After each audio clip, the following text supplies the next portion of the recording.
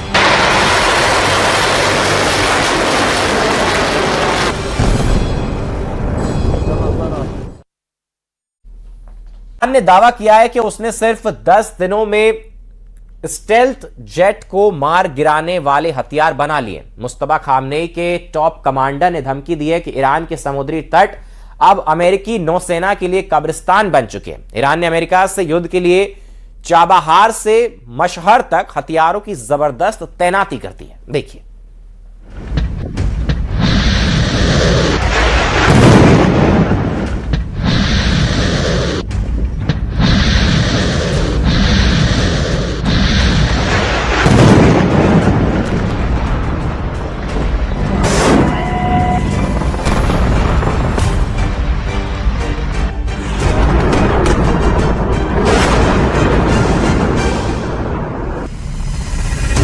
Trump ने Iran पर हमला किया, फिर डील की चाह में रहम दिखाते हुए हमला बंद कर दिया। लेकिन इजराइल जब हमला शुरू करता है तो दुश्मन के सफाई तक रुकता नहीं।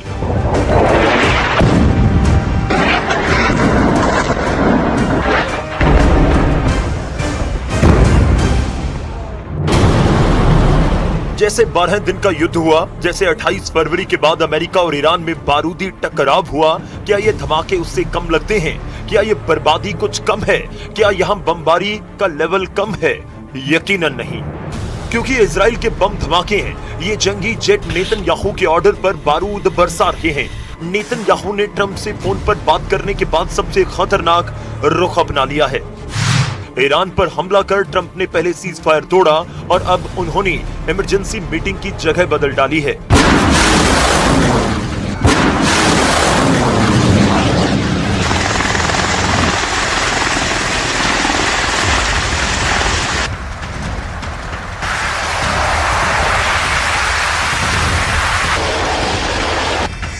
अमेरिका बड़ी दुविधा में है कि ईरान के कट्टर लड़ाकों का पक्का इलाज कैसे करे।